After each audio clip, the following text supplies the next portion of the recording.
या सभेसाठी उपस्थित सर्वांचं मी या मंचाच्या वतीनं हार्दिक असं स्वागत करतो.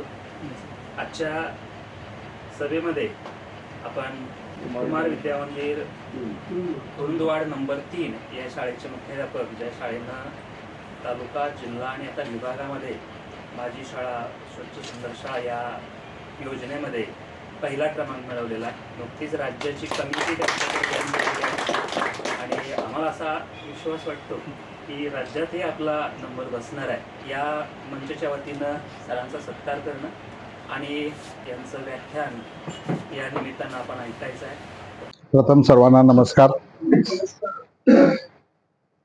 या सुनील लवटे विचार मंचाचे अध्यक्ष हेर्डेकर सर, जे आज प्रमुख व्याख्याते आहेत, पठाण सर, इथं ज्यांनी सर्वांनी निमंत्रण केले, आमचे मार्गदर्शक आणि शिक्षण विभागातले, ज्यांना आम्हाला इंद्रजित देशमुखांच्या नंतर काहीतरी ऐकायला मिळतंय असे विश्वास सुतार सर, आमचे मार्गदर्शक खरवाडे सर, आमचे भाऊजी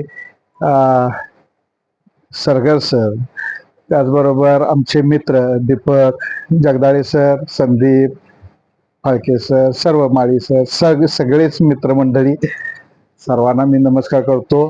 एकशिंगे सर, खरं म्हणजे खूप म्हणजे हुशार लोक, ज्यांना एक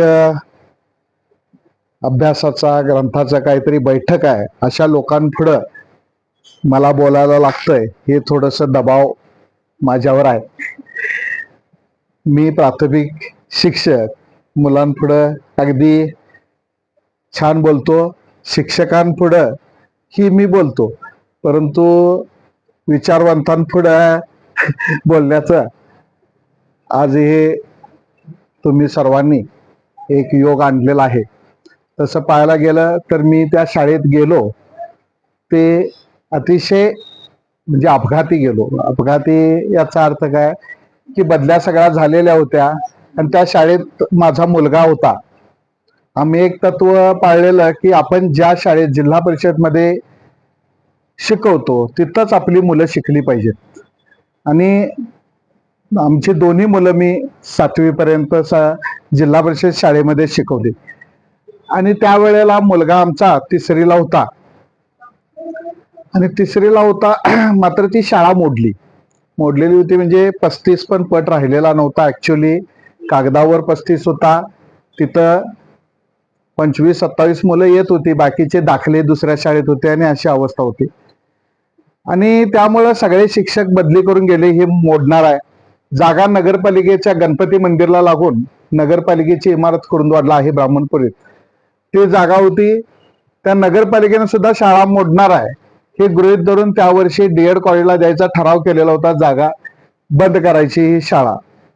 आणि त्यावेळेला मुलग्याला मी म्हटलो, बाकीच्यांनी सर्वांनी आपली मुलं काढलेली होती, मी पण मुलग्याला म्हटलो आपण दुसऱ्या शाळेत आपण ऍडमिशन घेऊया. तर मुलगा रडायला लागला, नाही म्हटला मी त्या शाळेतच शिकणार आहे. मग जरा माझ्यातला संघटनातला जागा झाला.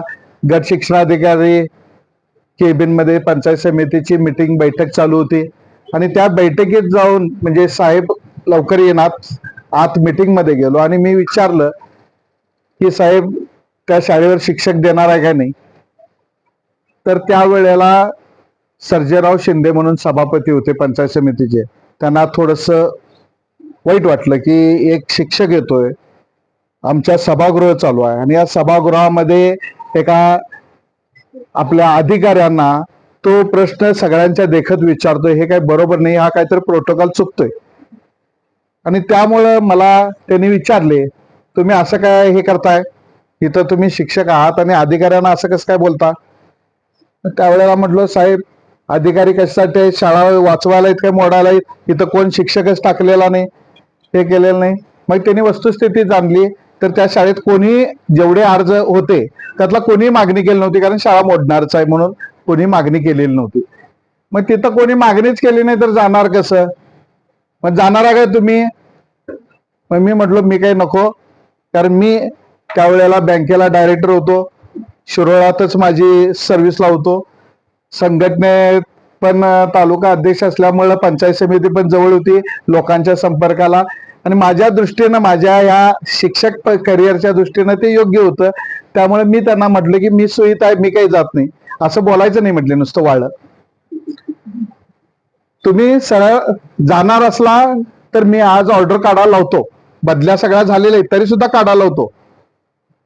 मग 2 शिक्षकांची जागा होती, मला त्यांनी जायची, तुम्ही जावा म्हणून सांगितल्यावर मग मी आता त्या एवढ्या दबावाखाली मी हो म्हटलो आणि त्या शाळेत घेतली ऑर्डर. त्यावेळेला खालीच पंचायत समितीच्या तिथं स्टॅम्प लिहून घेतले.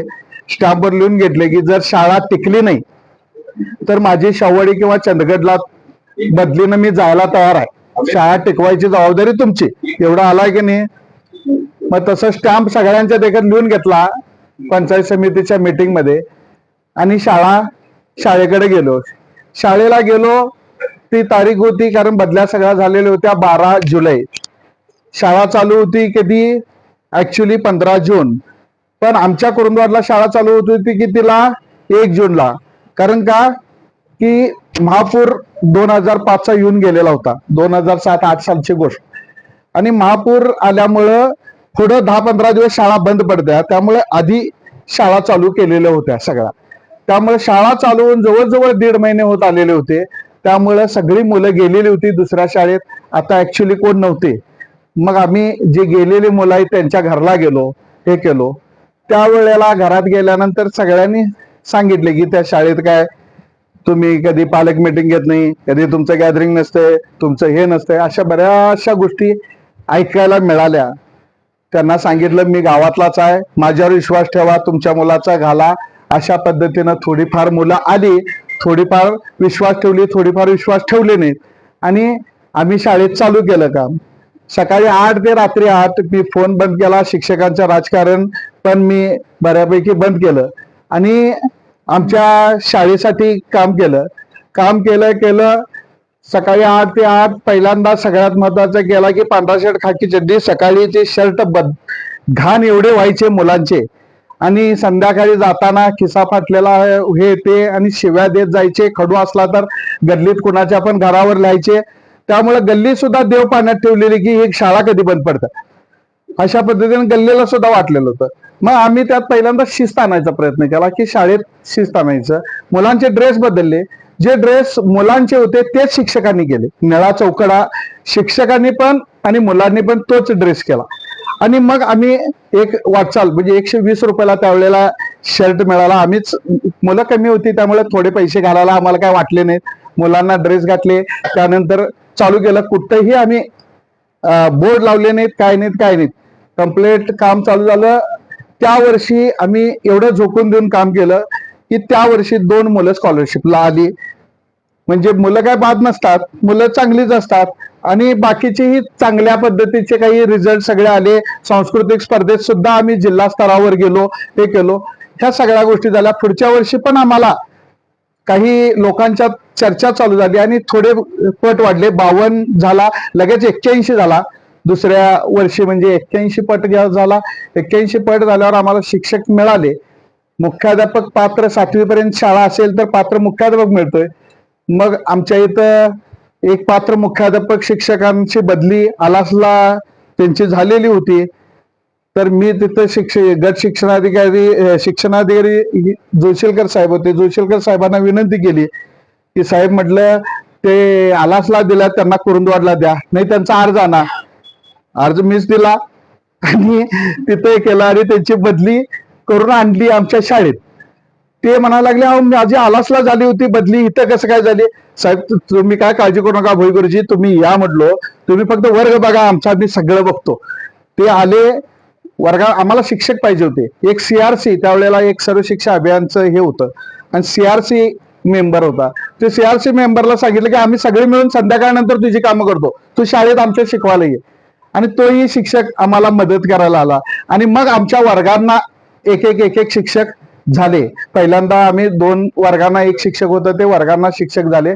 आणि आम्ही एक पाळलं की पहिल्या वर्षी आम्ही जे मुलांना फिरायला गेलतो त्यावेळेला 1-2 ठिकाणी आम्हाला असा अनुभवला की ही फिरायला लागलात, त्यांचं पगार बंद पडतात हो म्हणून फिरायला लागलात. असं 1-2 ठिकाणी ऐकलो. 2007-8 नंतर 2000 आता 25-26 चालू आहे. यापर्यंत आम्ही एकदा सुद्धा पट नोंदणीला सुद्धा मी कुठेही आम्ही शाळेला फिरलो नाही. मुलं हुडकायला अजिबात जायचं नाही. काय असेल ते आपण क्वालिटी करायची, मुलं आपल्याकडे यायला पाहिजे. त्यावेळेला शाळेत गेलो. शाळेत मोठी शाळा होती पूर्वी, अगदी सुधा मूर्तींचे भाऊ, श्रीनिवास कुलकर्णी शिकलेले मोठे मोठे लोक त्या काळात शिकलेली होती. आणि सुधा मूर्ती पण पलीकडच्या शाळेत आमच्या होत्या शिकायला. आणि असा मोठा बोर्ड होता. जवळजवळ त्यावेळेला 13 शिक्षक होते म्हणजे पूर्वीच्या काळात. आणि त्याच्यात पाट्या घालायच्या होत्या. आणि आम्ही 2 शिक्षक 2 पाट्या घालणार त्यात आणि 11 रिकाम्या. आणि ती पाटी लावायला खूप लाज वाटणार. म्हणजे त्या ऑफिसमध्ये जे असणार 2 शिक्षक आणि 11 रिकाम्या, ते खूप वाईट वाटणार. त्याचबरोबर हे काय पण करून एवढं भरायचं हे आम्ही डोक्यात ठेवलेलं. फार मोठी आमची अपेक्षा नव्हती. आणि एक डोक्यात होतं की आम्ही ज्यावेळेला शाळेत होतो त्यावेळेला आमची सगळी गावातली मुलं होती, ती सगळी एकत्र होतो. मग ती श्रीमंताची असू देत, गरीबाची असू देत, ते ब्राह्मणाचा असू दे, नाही तर पाठीमागचा असू दे, हे सगळे आम्ही एकत्र असायचो. आणि हे कुठेतरी चुकलंय. आता पिवळ्या गाडीत जाणारी मुलं वेगळे आहेत, आमच्या शाळेत येणारी मुलं वेगळे आहेत, बूट सूट मध्ये जाणारी मुलं वेगळे आहेत आणि पांढरा शर्ट खाकी चड्डी मधली मुलं वेगळे आहेत. ही जे काही डोक्यात हे झालंय ते आपण हे आपल्यापुरतं थोडंफार मोडता येते काय हे प्रयत्न करायचा. मग आम्ही सुद्धा की शाळेत त्या पद्धतीनं मुलांना बूट घालायचे, हे करायचे, शिस्त लावायची, हे चालू केलं. आणि 1-2 वर्षानंतर आमची जवळजवळ मुलं 2009-10 पर्यंत आमची 5 मुलं स्कॉलरशिपला एकूण आली. त्यावेळेला 5 मुलं स्कॉलरशिपला आली. त्यात राज्यात दुसरा नंबर आमच्या मुलाचा स्वतःच्या आला, तो 4थीला. तो एकटाच मुलाचं नाही, त्याच्याबरोबर 3-4 मुलं आमची सामान्य. शिक्षकाचा पोरगा येणं सोपी गोष्ट आहे, त्याचा काही विषय नाही. पण गरिबांची मुलं स्कॉलरशिपला येणं हे महत्वाचं होतं. आणि ती तशी जवळजवळ 5-6 मुलं आमची इतर पण आलेली होती. आणि त्याच्यात पुढच्या वर्षीचे एकूण 8 झाले. आणि त्या वर्षी संजीवनी इंग्लिश मिडियम स्कूल म्हणून आहे, तिथं त्यावेळेला ऍडमिशन 2009-10ला 25,000 डोनेशन घेत होते. आणि 25,000 डोनेशन मध्ये ती विद्यार्थी सगळे जाणार गाडीतनं. आणि त्यांचा एक स्कॉलरशिपला आला मुलगा. एक स्कॉलरशिपला आल्यावर मारुती चौक म्हणून गावात आहे, तिथं असा मोठाच्या मोठा बोर्ड त्यांनी लावला. तोपर्यंत आम्ही कुठलीही ऍडव्हर्टाईज केलेली नव्हती, काय नव्हती. त्यांचा बोर्ड बघितला, एक मुलगा आलाय, त्याचे मार्क पण बघितले. मग त्याच्या शेजारी आम्ही एक बोर्ड लावला, आमची 8 मुलं आलेली स्कॉलरशिपला आणि त्याची हे केलेली. गावात चर्चा चाललेली, ही फुकट शाळा आहे, ही विकत शाळा आहे, त्यांची एवढी मुलं आली, त्यांची एवढी मुलं आली. मग बाकीचे सगळेजणी बघायला चालू केले आणि मग हळूहळू रांगा वाढायला लागल्या. मग 1-2 वर्षात म्हणजे 250-300 पर्यंत पट आमचा झाला. पण 250-300च्या पुढे जाईनाच पट. 250-300च्या पुढे काय जाईन, आम्ही राबालतो, सगळं करालतो. शिक्षकांची संख्या झाली 13. खरं आमच्या एक डोक्यात अनेक विषय होता की एकदा खाजगी शाळेत कसं ऍडमिशन बंद म्हणून लिहितात तसं बंद म्हणून लिहायचं, असं एक डोक्यात या असतं. काय की करता येईल काय, हे करता येईल काय, म्हणून आम्ही पहिलीच्या ऍडमिशनच्या वेळेला प्रयत्न केला. त्यावेळेला आमची मिसेस कन्या शाळेत होती, त्यांचे जे भाऊ होते त्यांना आणायला गेलं. मग त्यांना ज्या वेळेला आणायला गेलो त्यावेळेला ती मुलं ज्या वेळेला आली आमच्या शाळेत, त्यावेळेला त्यांचे पालक आमच्याकडे बघून घातले.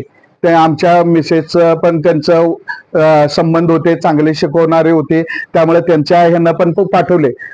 सकाळी आम्ही हे केलं की संध्याकाळ नंतर आम्ही इकडे तिकडे गेलो तरी मिसेस घरात आमच्या मुलं सगळी घेऊन बसायचे आणि रात्री 8 वाजेपर्यंत हे तास आमचे चालायचे घरात. पण तर याचा परिणाम असा झाला की लोकांच्यात एक चांगलं वारं तयार झालं.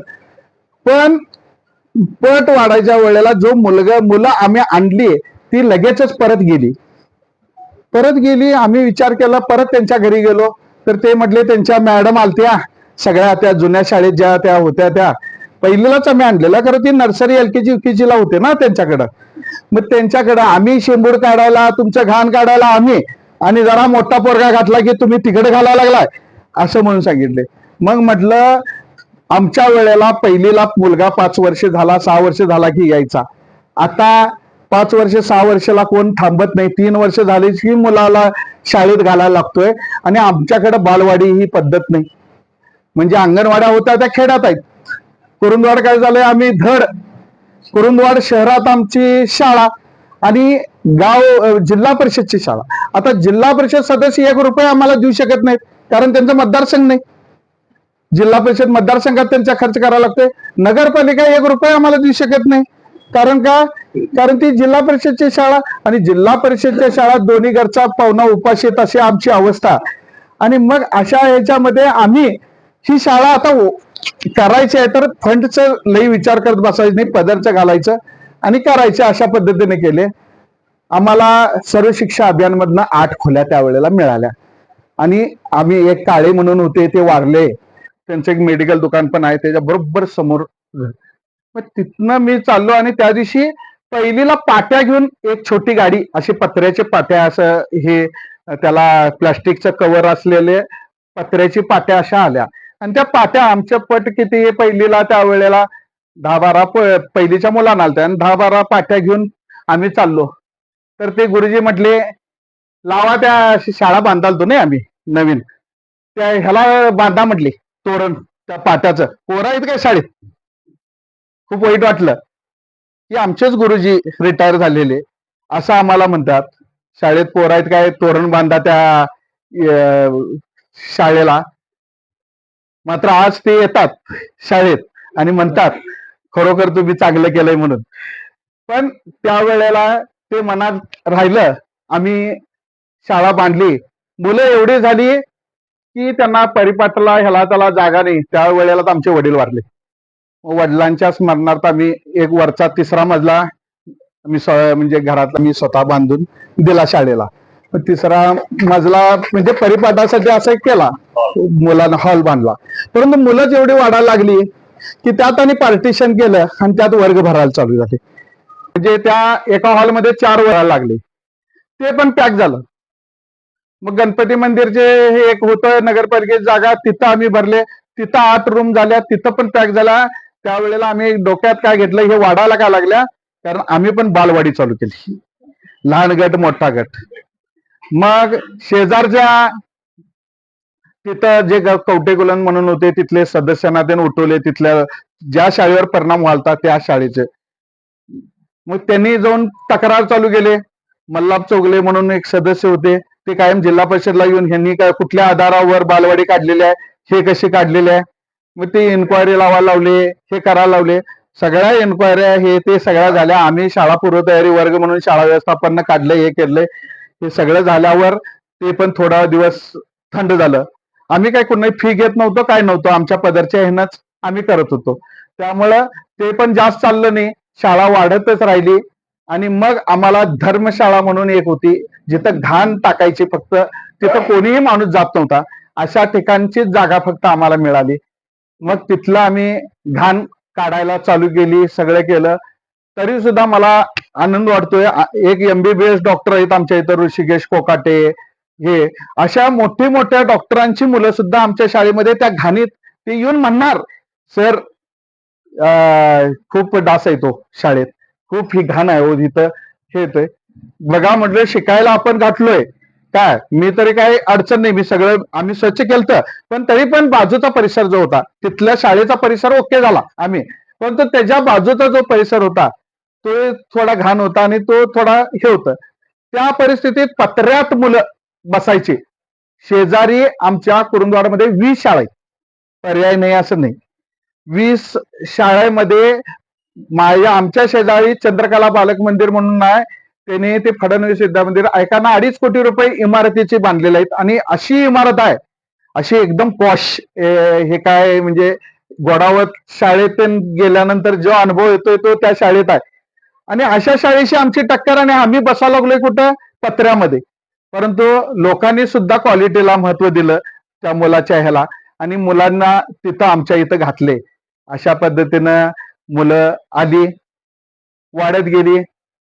आमचं एक मैदान होतं जिल्हा परिषदचं, परंतु त्याच्यावर अतिक्रमण झालेलं होतं, सगळ्या झोपड्या होत्या, तिथं वाहन पार्किंग वगैरे होते, घोड्यांचे हे काढायचे, नख काढायची तिथं लावायचे असं. आणि लमानी लोक ती तिथं वस्ती झोपड्या करून राहायच्या, त्यांनी काहीतरी डुकराचं मारलेलं वाळवत, अशा पद्धतीनं जिल्हा परिषद मैदान गेलेलं होतं आमच्या ताब्यातनं. ते मैदान आम्हाला आता काहीतरी जागा आम्हाला पाहिजे म्हणून आम्ही त्याच्यात संघर्ष चालू केला. अगदी एवढा संघर्ष झाला, त्या झोपडीतले बाई येऊन असं ब्लाऊज फाडून आमच्या अंगावर आली, तुमच्यावर केस घालतो म्हणून पोलीस स्टेशनला गेली. पोलीस स्टेशन, तहसीलदार हे सगळं करून ते आम्ही जिल्हा परिषदचं मैदान आम्ही ताब्यात घेतलं. त्याला आम्हाला म्हणजे आम्ही जरी त्या ह्याच्यात असलो, आमची आजी वगैरे आम्ही त्या पंथात आहेत, वारकरी पंथात. बाबा महाराज सातारकरांचं एकट्यानं हे ठेवायला लावलं, तिथं करणारच होते, तर तिथं ठेवूया. आणि त्या निमित्तानं ते मैदान सगळं स्वच्छ केलं. मैदान स्वच्छ झाल्या आम्ही लगेच कंपाऊंड घालायला चालू केलं. पैसे वगैरे कुठले काही नाही, आम्ही घालायचे पदरमोड सगळ्या शिक्षकांनी आणि चालू केलं. तारेचं कंपाऊंड केलं. गावातले मेन लोक, ते साने गुरुजी हायस्कूल शेजारी होतं, त्यांना जायला रस्ता त्या मधनं होता, ते बंद झाल्यावर त्यांनी दबाव आणले. नगरसेवकाने एकाना बोलवून आम्हाला दादागिरी केला नगरपालिकेत, हे कंपाऊंड बंद करायचं, नाहीतर उद्या ट्रॅक्टर घालून सगळं कंपाऊंड पाडील. मग आम्ही त्याच्यावरच्या दुसऱ्या राजकारणाला भेटलं, तो त्याला दाब दिला, तो विषय थांबला आणि सगळं झालं. अशा पद्धतीनं पुढे आम्ही जात गेलो आणि शाळेचं हे केले. ज्या वेळेला शाळेचं नाव मुख्य कार्यकारी अधिकाऱ्यांच्या नावावर नव्हतं, त्यावेळेला मुख्य कार्यकारी अधिकाऱ्यांच्या नावावर लावण्यासाठी आम्हाला त्यावेळेचे सीओ, म्हणजे सगळ्या सीओने शाळेला भेट दिल्या, विकास देशमुख, खेमनार यांनी. आणि त्याच दरम्यान विकास देशमुख साहेबांनी एक योजना आणली, त्याचा परिणाम आम्हाला चांगला झाला. विकास देशमुख साहेबांनी एक इंग्लिश मिडियम शाळा, तुम्ही सेमी इंग्लिश मिडियम चालू करा म्हटले, त्याचाही परिणाम आम्हाला चांगला झाला. अशा पद्धतीनं शाळा आज भौतिक परिस्थितीशी झगडत, जेवढे विद्यार्थी वाढतील तसं वाढवत आम्ही गेलं. त्यात 2019च्या महापुरांना जेवढं वाढवलेलं तेवढं सगळं संपलं, कारण सगळे प्लायवूडचे ते केलेले होते, पुरात सगळं संपलं. परत आणि आम्ही सगळे तयार केले आणि PM श्री योजनामुळे आम्हाला परत भौतिक सुविधा झाल्या आणि आज आमची अवस्था अतिशय म्हणजे चांगली झालेली आहे. आज तिथं 7 खोल्या खाली शासनाकडनं बांधल्या, 7 आम्ही शिक्षकांनी परत वर बांधल्या. अशा 14 खोल्यांची इमारत तिथं झाली आणि अजून 14 खोल्या आता मंजूर झालेल्या आहेत आणि बऱ्यापैकी होईल. आज 1217 पट झालेला आहे आणि जेवढे विद्यार्थी होते त्याच्याहून जास्त शिक्षक आज त्या शाळेमध्ये आहेत. याचा अर्थ असा नाही की आम्ही शेजारच्या जिल्हा परिषद शाळा मोडली. आमच्या केंद्रात आज सुद्धा 6 पात्र मुख्याध्यापक आहेत. आम्हाला लागूनच्या जिल्हा परिषद शाळेतले सुद्धा पात्र मुख्याध्यापक आम्ही टिकवलेले आहेत. जिल्हा परिषद शाळेतनं आलेल्या मुलांचे आम्ही दाखले कधीही मागितले नाहीत. काय पण असू दे, त्या गोरगरिबांच्या शाळा टिकाव्यात एवढीच हे करून आम्ही काम केलं. तुम्ही सर्वांनी त्यासाठी साथ दिली. त्या परवाच्या ह्या म्हणजे तुम्ही येऊन सत्कार केलात, त्याबद्दल मी तुमचं सगळ्यांचं धन्यवाद देतो. मी काय इतका मोठा नाही, कारण हे काम काय पगार घेतोय म्हणून केलोय, शिक्षक आहे म्हणून काम केलेलं आहे आणि मी एकटं काम केलेलं नाही. शाळा हे सामूहिक काम आहे, आमच्या टीमने केलेलं आहे, सगळ्या शिक्षकांनी केलेलं आहे, आमच्या पालकांनी केलेलं आहे. ह्या सगळ्यांच्या एकत्रित करण्यामुळे आज हे शाळेचं दिवस आले. आज विभागात पहिला आलाय, आमचा राज्यात सुद्धा येण्याची अपेक्षा आहे. तुमच्या सर्वांच्या आशीर्वादावर तेही मिळेल असा आशावाद व्यक्त करून माझं मनोगत संपलं.